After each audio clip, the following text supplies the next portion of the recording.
Boa noite. Uma audiência pública sobre a reorganização da rede estadual de ensino foi realizada hoje na Câmara Municipal de Santos. Professores da rede estadual e representantes da POESP e da Secretaria de Educação participaram da audiência. O objetivo foi discutir a reorganização escolar.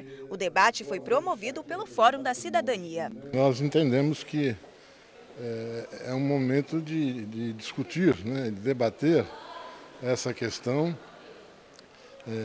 na medida em que foi um movimento que obteve êxito por parte da organização dos estudantes, é uma causa justa, mas nós não podemos nos prender apenas a esse momento, a essa situação. Eu acho que é preciso aproveitar o ensejo de toda essa polêmica, de diversas contradições, de problemas da educação, para que a sociedade em conjunto possa estar oferecendo a sua contribuição para a melhoria da qualidade do ensino público no estado de São Paulo. É histórico o que aconteceu, num momento em que a política é tão mal vista, que as pessoas estão se eximindo, estão fugindo da política, os jovens se mobilizaram, lutaram pelos seus direitos. A POESP aprovou a iniciativa da audiência. A categoria informa que as mudanças não foram discutidas anteriormente com o governo. Essa reorganização foi um projeto que caiu como pedra na cabeça de todo mundo. Ninguém sabia, mesmo porque nós estávamos discutindo o Plano Estadual de Educação e não existe nenhum capítulo dentro do plano que conste essa reorganização da rede estadual de ensino. Então foi uma coisa que veio de cima para baixo e nós não tínhamos conhecimento, muito menos os alunos, pais dos alunos, a comunidade mais interessada. A audiência também abordou a situação do ensino no estado. Os representantes discutiram sobre a superlotação das salas, falta de estrutura de algumas unidades e a desvalorização dos professores. A Diretoria Regional de Ensino e os estudantes que ocupam as escolas não foram ao encontro. Condesmar é pai de um aluno do Cleóbulo Amazonas Duarte. Eu achei ótimo essa iniciativa do vereador Evaldo, em chamar essa audiência pública, porque é necessário que se discuta um projeto para a educação que seja mais duradouro para os próximos anos e que a sociedade participe desta discussão. Mesmo após o anúncio de suspender a reorganização escolar do governador Geraldo Alckmin na última sexta-feira, os alunos continuam nas unidades. No Cleóbulo Amazonas Duarte, o movimento já acontece há 19 dias. Na Escola Estadual Azevedo Júnior, na Vila Belmiro, a ocupação acontece há 2 semanas. Além das 2 instituições de Santos, em Guarujá, cerca de 50 alunos também estão na Escola Renê Rodrigues de Moraes. No final de semana, criminosos invadiram as salas da direção e da secretaria da Escola Cleóbulo Amazonas Duarte e furtaram 10 tablets. Os funcionários só perceberam a ação na manhã desta segunda-feira, quando voltaram ao trabalho. Desde que a unidade passou a ser ocupada, esse já é o segundo furto. O primeiro aconteceu no dia 23 de novembro e também foram levados 10 tablets. Os servidores públicos de São Vicente realizaram hoje mais um protesto. Eles fecharam a Avenida da Praia, sentido Santos. Quem saiu cedo de casa precisou ter paciência. O trânsito na Avenida Manuel da Nóbrega ficou parado. É transtorno, mas é válido, porque São Vicente está um caos, está abandonado. Todo lugar é buraco, é lixo. Fora que não paga os funcionários, as creches tudo fechando. Eu não sei o que está acontecendo em São Vicente, que tá largada a Deus dará, né? Eu sou a favor em um ponto, mas no caso eu estou levando a criança para o hospital, no médico. Só que aí atrapalha a gente também, né? Eu acho que eu sou a favor, mas não para atrapalhar os outros, né? Porque a gente trabalha, a gente tem hora de chegar e de sair, né? Então atrapalha um pouco as pessoas, né? Com faixas e alto-falantes, cerca de 100 funcionários públicos se reuniram em protesto, mesmo debaixo de chuva. A Avenida da Praia, no sentido São Vicente e Santos, ficou interditada por 1 hora. Policiais militares acompanharam a ação. O trânsito foi liberado aos poucos. Os trabalhadores reivindicam o pagamento salarial sem o escalonamento, decretado pelo prefeito Luiz Cláudio Billy em agosto. Hoje é dia 7 e a prefeitura, desde agosto, está pagando nosso salário escalonado, né? Até agora, o salário de novembro não saiu para todos os servidores. Então, por isso que nós estamos protestando contra esse escalonamento de salário. No último dia 30, o pagamento dos funcionários não foi feito. E desde então, parte dos serviços da cidade estão paralisados. Quem tem conta para pagar vencendo no começo do mês fica complicado, porque nós pagamos juros do nosso bolso e essa diferença a gente não recebe. Além do escalonamento salarial, outra preocupação dos servidores públicos é o pagamento do 13º salário. Até o momento, apenas 56% dos funcionários receberam a primeira parcela. Até junho, ele pagou quem fazia o aniversário metade do 13º. De agosto para cá, ele não pagou mais ninguém. O 13º falou que ia pagar tudo no dia 20. E a gente não sabe se vai ter 13º, se vai ter o salário de dezembro. As férias dos professores, que é processo de férias coletivo, todos eles teriam que receber os 2/3 junto com o salário de dezembro. Ou seja, sem uma palavra do prefeito, sem uma estratégia do prefeito, a gente fica perdido. A gente fica totalmente, realmente, sem mínima condição de planejamento familiar, né? Ter um Natal, uma ceia, comprar presente, nem se fala, né? A gente garantir pelo menos o básico de casa e pagar as contas necessárias, né? Após 2 horas de manifestação, os servidores seguiram em passeata até o Paço Municipal. A Prefeitura de São Vicente informou que dentro do escalonamento dos salários para os servidores foram pagos hoje assistentes, coordenadores, diretores e supervisores. A Prefeitura afirmou ainda que concentra esforços para honrar a folha do funcionalismo conforme a arrecadação e o fluxo de caixa. Uma jovem de 21 anos despencou de uma altura de mais de 15 metros durante um rapel na Cachoeira Véu da Noiva, em Bertioga, ontem pela manhã. Ela fazia parte de um grupo de Santo André. Os amigos a retiraram da água e acionaram o resgate. O helicóptero Águia da Polícia Militar foi utilizado no transporte dela até o Hospital Municipal. Hoje, a jovem foi transferida para o Hospital São Cristóvão, em São Paulo, onde permanece internada em estado grave. Criminosos assaltaram um supermercado em Santos domingo à tarde. As câmeras de monitoramento do estabelecimento registraram a ação. As imagens mostram os 2 suspeitos chegando ao local de bicicleta. Um deles está com o braço enfaixado. Armados, eles anunciam um assalto e rendem trabalhadores e clientes. Os criminosos obrigam um funcionário a se dirigir até a sala onde é guardado o dinheiro. A dupla consegue fugir após o roubo. A quantia levada pelos assaltantes não foi divulgada. O supermercado fica no bairro Vila São Jorge, em Santos. A ocorrência foi registrada no 5º DP da cidade. Um casal que viajava com as 2 filhas pequenas pela rodovia Cônego Domênico Rangoni, em Cubatão, foi interceptado por 4 criminosos no domingo à noite. O motorista, que é policial militar, acabou reagindo e matou 2 suspeitos. Ele e a esposa também foram baleados, mas não correm risco de morte. A abordagem aconteceu por volta das 10 horas na altura do bairro Vila Esperança. Segundo o boletim de ocorrência, o motorista precisou parar o carro em um recuo da via e, neste momento, 4 homens armados anunciaram o assalto. O policial reagiu e houve troca de tiros. Os outros 2 suspeitos conseguiram fugir. Neste fim de semana, a CDHU realizou um plantão para negociar dívidas de moradores dos conjuntos habitacionais da companhia em Cubatão. Sebastião estava com 18 parcelas atrasadas do apartamento. A dívida era de quase R$ 2.400. Negociou e agora vai pagar em 60 vezes e sem juros. Muito bom. Facilita, né? Está todo mundo em crise, né? Aí facilita um pouco para a gente. A negociação faz parte da campanha Fique em Dia com a Sua Casa da CDHU, voltada para pessoas que estão em atraso com as parcelas do imóvel da companhia. Uma das vantagens é poder quitar o atraso sem pagar juros. Não será cobrado juros, não será cobrado, será parcelado por longo tempo, não terá entrada e as pessoas passam a ficar em dia à medida que fizerem um acordo aqui conosco. Os moradores que estavam com mais de 3 parcelas em atraso receberam uma carta para participar do mutirão. Os casos são analisados individualmente de acordo com as condições financeiras da pessoa. Quem não quiser sair de casa pode fazer tudo isso pela internet. As famílias contempladas receberam um código de acesso, acessando ao nosso site da CDHU, www.cdhu.com.br.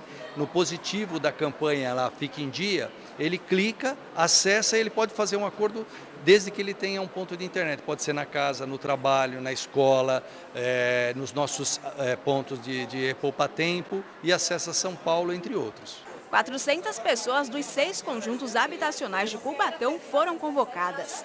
Legal, pelo menos a gente não fica com as contas atrasadas, né? Tem gente que tem uma dívida alta, né? E de repente pode ser viável para a pessoa estar fazendo esse acordo, né? E poder quitar a sua dívida. Legal, achei muito interessante isso. O próximo plantão acontece no dia 10 no Centro de Referência de Assistência Social, no Jardim Real, em Cubatão.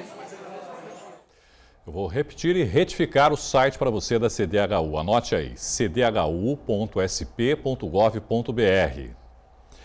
A partir de hoje, o Centro Público de Emprego e Trabalho de Santos, que funcionava na Rua João Pessoa há 7 anos, ficará fechado.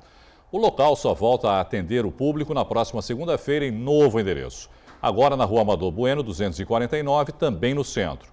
Com mais de 12 mil trabalhadores cadastrados, o espaço continuará funcionando de segunda a sexta-feira, das 8 da manhã até às 5 da tarde. E depois do intervalo, todos os detalhes da última rodada do Campeonato Brasileiro. Destaque para o Santos, que venceu o Atlético Paranaense na Vila Belmiro. Nós voltamos já.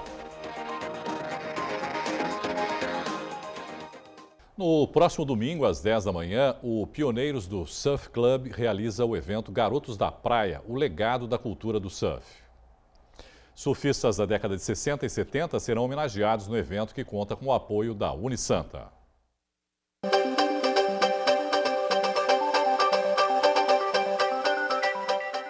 Se havaianos e peruanos disputam pela origem mundial do surf, no Brasil uma coisa é certa. Foi em Santos que um homem se equilibrou em uma prancha sobre uma onda pela primeira vez. Osmar Gonçalves construiu a primeira em 1937, a partir de uma planta vista na revista Popular Mechanics. Aos 16 anos, o garoto caiu no mar em cima de quase 4 metros de madeira e usou um remo para pegar onda na praia do Canal 3.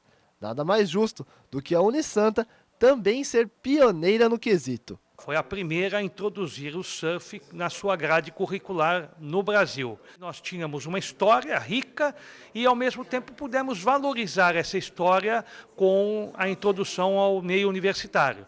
A universidade, agora, também vai apoiar o evento que resgata a memória desse esporte. Entre várias homenagens a surfistas do passado, 2 serão especiais. Ao professor Antônio Nóbrega, diretor da FEFESP na época da inclusão do surf, e ao professor Cisco Aranha, também responsável pela introdução do esporte no meio universitário. Quando a universidade, a Santa Cecília, adotou o surf, trouxe o surf para dentro da universidade, essa cultura se fortaleceu mais ainda, porque as famílias passaram a ver o surf de outro jeito. Então, vamos supor, aquele menino que queria uma prancha e o pai falava, não, vou quebrar essa prancha se você trouxer para dentro de casa. Quando a universidade trouxe para dentro do prédio, a visão mudou, entendeu?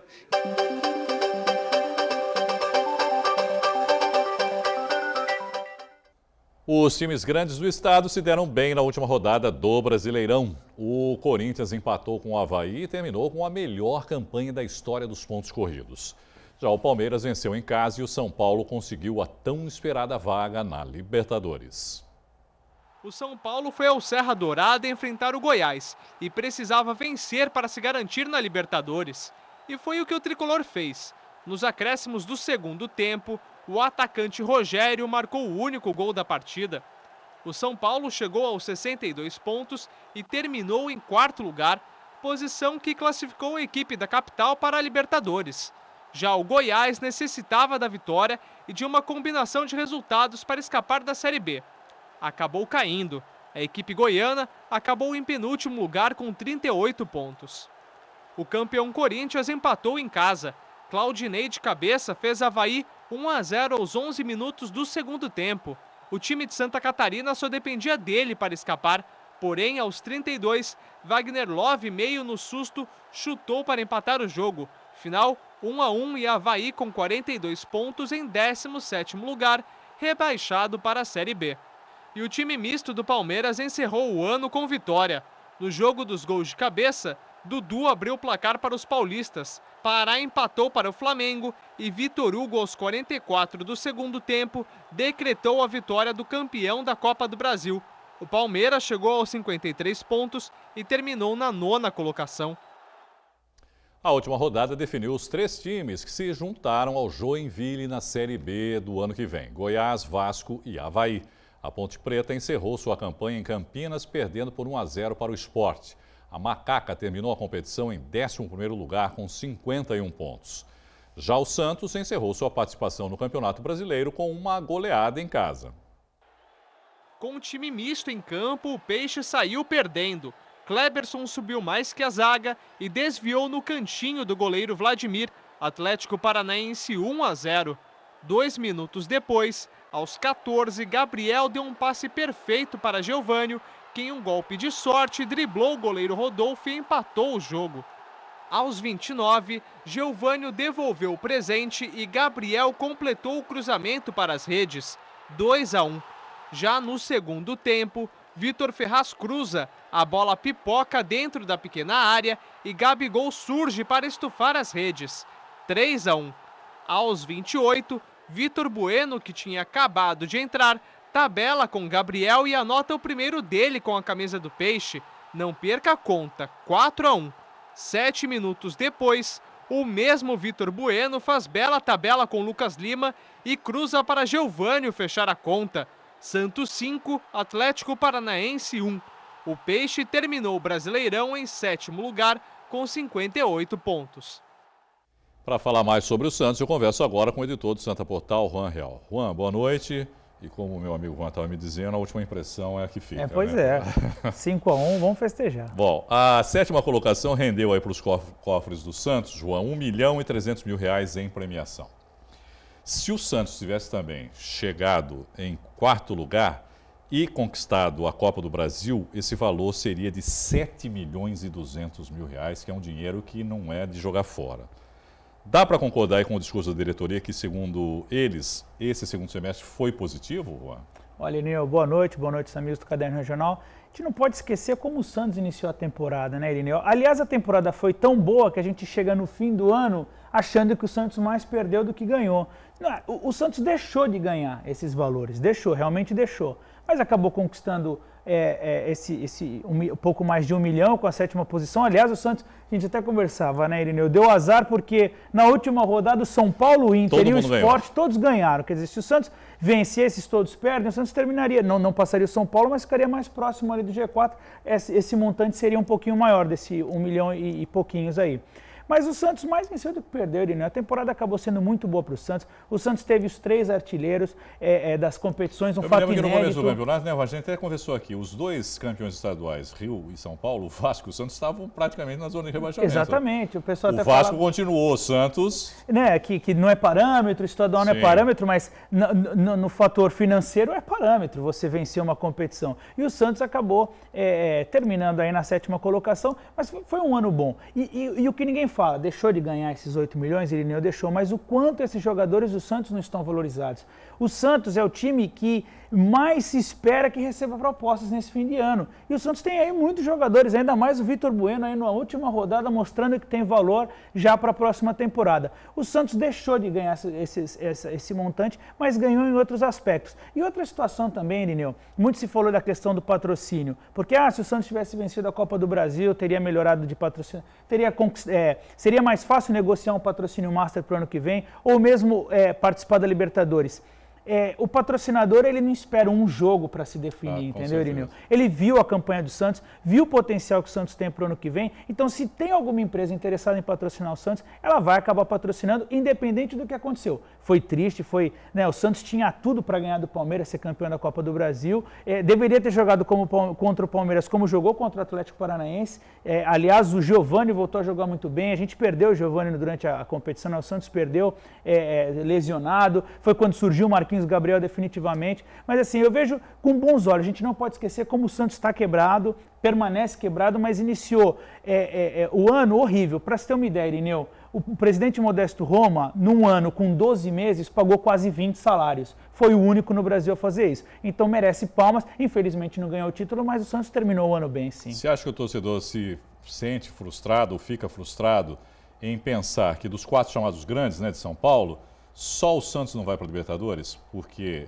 São Paulo vai, né, ficou em 4º lugar, disputa a primeira fase, né, da Libertadores.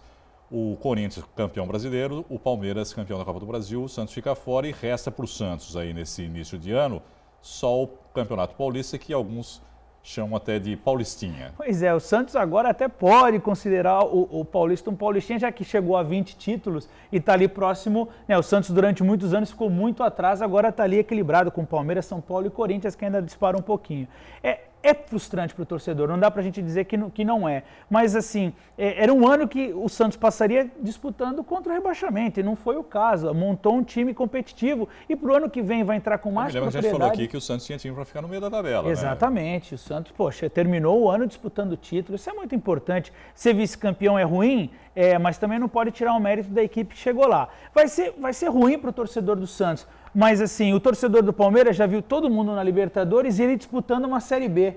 Né? O São Paulo já teve um time brilhante e vem nos últimos anos só decaindo. Aliás, Palmeiras e São Paulo iniciam o ano 2016 com mais dúvidas do que assunto resolvido. O São Paulo tem que se reforçar, incluindo o treinador. Quer dizer, é capaz de entrar numa Libertadores e passar vergonha, sair precocemente. O Palmeiras contratou 25 jogadores esse ano e para o ano que vem vai ter que contratar tudo de novo. O treinador estava pendurado até outro dia. O único que está ali bem formado é o Corinthians. E o Santos tem a chance de continuar melhorando o que já apresentou esse ano, fazer novamente uma boa Copa do Brasil, disputar título. Você acha que o Santos precisa de reforços? Eu acho que o Santos tem que ver se vai... Primeiro, assim, o que permanece, né? O que há de concreto hoje? Quer dizer, o Lucas Lima sai, o Ganso chega, quem sai, quem fica. O que há de concreto hoje em relação a isso? Porque talvez isso faça diferença até para o patrocínio Master. Claro. Mais do que qualquer coisa, até pelo desempenho do Santos durante o ano, como você já falou, mas que time chega para disputar os campeonatos do ano que vem.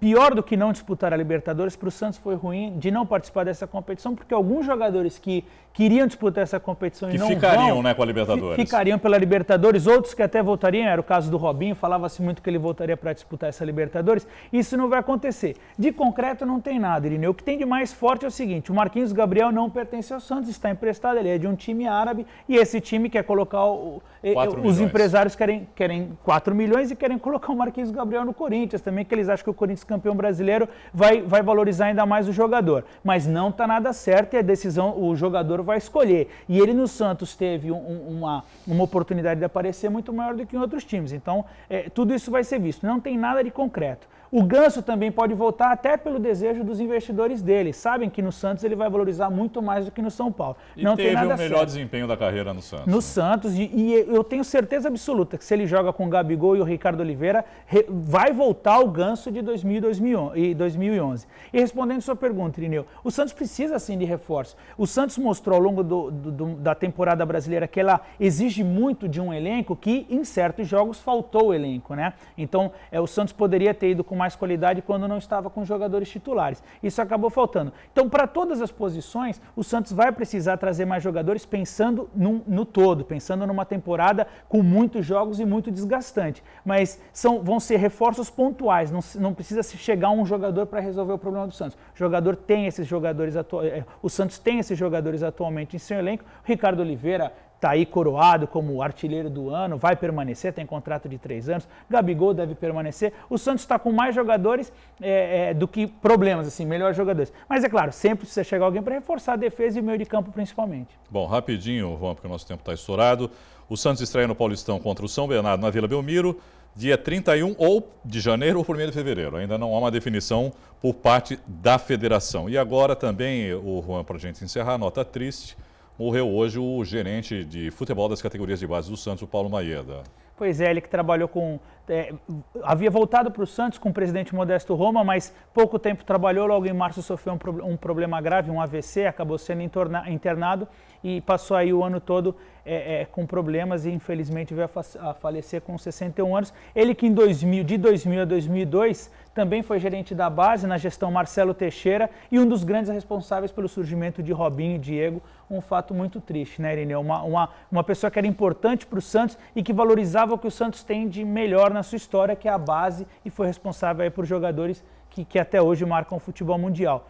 No caso do Paulistão, Irineu, muito vai acontecer até lá. É uma estreia com uma equipe que não é grande, né, ali do ABC Paulista, e que o Santos tem grande chance de já estrear vencendo e iniciar a disputa por mais um título estadual, por que não? Para cada vez se aproximar mais do Corinthians, que tem bastantes títulos, o Santos fica ali próximo e título é importante. É muito fácil você desmerecer o título do outro. O Paulista é importante e dá muito dinheiro, e para o Santos é interessante ganhar sim, viu, Irineu? E a torcida vai comemorar do mesmo jeito? Claro que vai muito, e lota a Praça da Independência como qualquer título. Isso vai acontecer. Só não lota quem perde, né? Obrigado, Juan, mais uma vez. Eu que agradeço. Você vai sair de férias de novo, Juan? Pois é, eu não, o futebol parou, né? Se voltou das férias, o futebol vai sair de férias, vai sair de férias. Pois é, não, de repente eu venho aqui, a gente conversa de outros assuntos, certo. Vamos falar do Mundial, falar do Barcelona.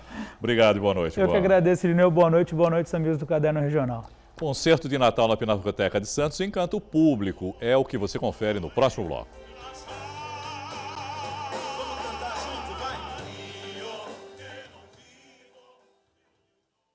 Apesar da chuva, o público compareceu para prestigiar o concerto de Natal da Pinacoteca de Santos neste domingo. Além de corais da região, a grande atração foi a apresentação de 3 tenores. Por causa do mau tempo, esse ano os corais se apresentaram no Salão da Pinacoteca. Parte do público pôde assistir de pertinho. A chuva não atrapalhou e dezenas de pessoas também se reuniram no Jardim do Casarão. Essa foi a 11ª edição do festival Aleluia é Natal. A abertura da noite foi com o coro musical de Guarujá. Esse tipo de evento da Pinacoteca já é um marco na nossa cidade. E o maior agradecimento que nós podemos ter é a vinda do povo. E hoje, São Pedro, que não está cooperando muito, nós tivemos mais um ponto alto, porque o povo, com toda essa chuva, está subdividido dentro da Pinacoteca, lá fora, mas todos presentes. Depois foi a vez do coral Céu da Boca e das crianças da Secretaria de Educação de Santos, que cantaram grandes clássicos natalinos. Os coloridos, né, de muitas pessoas que estão lá, guarda-chuvas abertos, não vão perder o brilho. Vai ser mais um sucesso aqui na nossa cidade. Também participaram o coral musical Zanzalá de Cubatão e a orquestra e coral Tiroli. A atração mais aguardada eram os 3 tenores brasileiros, pai e filho Armando e Nino Valsani e Francisco Romanelli, que depois de 10 anos retornaram à Pinacoteca para um repertório especial.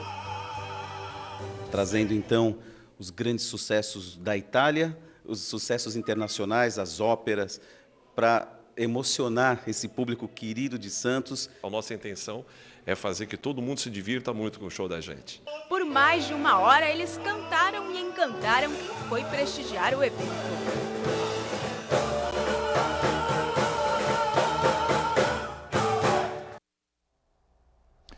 E uma última notícia, o navio de carga Maersk Saigon encalhou hoje à tarde próximo à Ilha das Palmas, em Santos. A embarcação ainda não foi removida.